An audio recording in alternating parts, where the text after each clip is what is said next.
Good morning, everyone. So welcome to the third edition of ET Auto Electric Vehicle Conclave. Tesla, company that was launched just about 17 years ago, very recently, it was valued more than General Motors and Ford's, which are the two automobile giants, have been in business for over 100 years now. What does this say? Why did Tesla gain prominence? Was it the first company to think about electric or to think about beyond ICE engines? Certainly not. The idea of electric vehicle is as old as at least 100 years. Even Ford with Model T had tried long ago to bring in electric vehicles.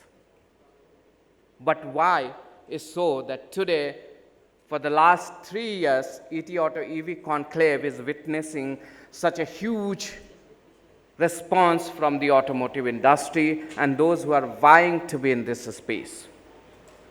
Probably then it was not necessary. The priority was not that we should think about clean environment because we didn't have so many vehicles then. Then the priority was to move people, stuff from point A to B in easily achievable way or achievable mode of transportation. But today, the scenario has changed. Today, we want more comfortable, stylish, personalized mobility, which is also sustainable, environment-friendly, and safer. So that's how the change has come around. We are witnessing a never-before kind of disruption in the entire mobility space. Probably such situation comes in many decades or centuries. And we are lucky we are here, we are witnessing this kind of change. So let me ask you guys, how many of you really feel that electric vehicle is going to be the alternate answer to sustainable and clean mobility? If you can raise your hand. Okay.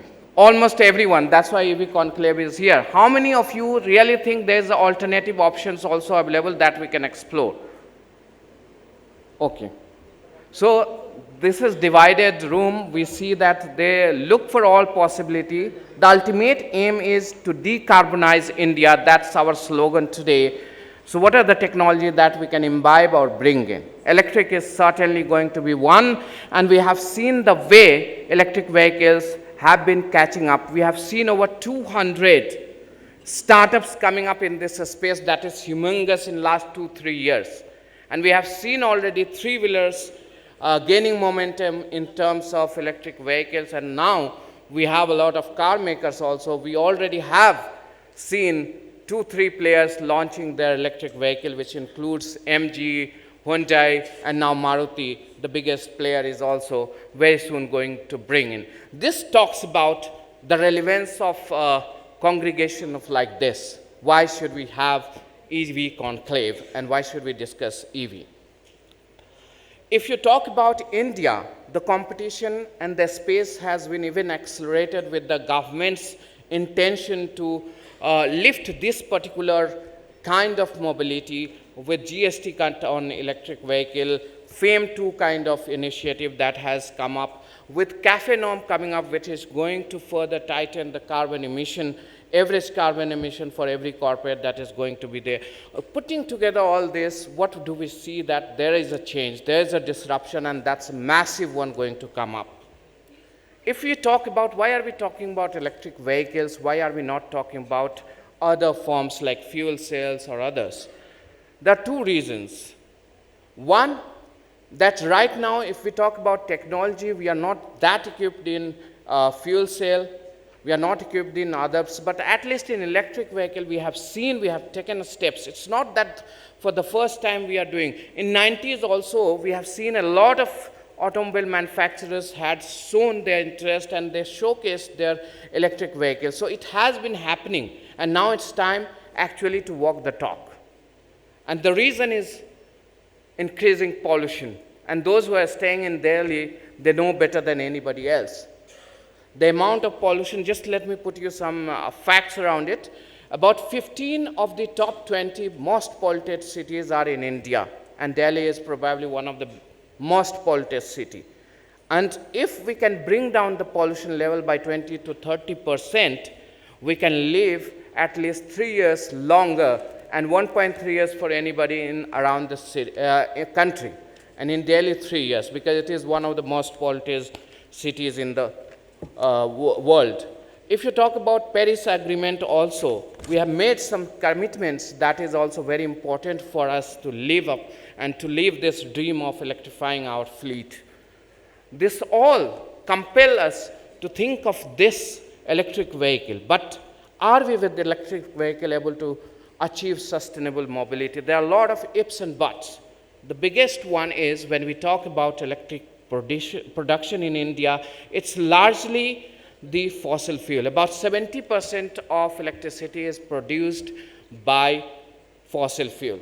Even by 2030, we do not dream of more than 30% to be renewable. That means, are we going to transfer the pollution from point A to point B? Maybe we can produce electricity somewhere. There the emission is there. Even some theory says that producing electric vehicle is more pollution creation by that production than the traditional vehicles that we produce.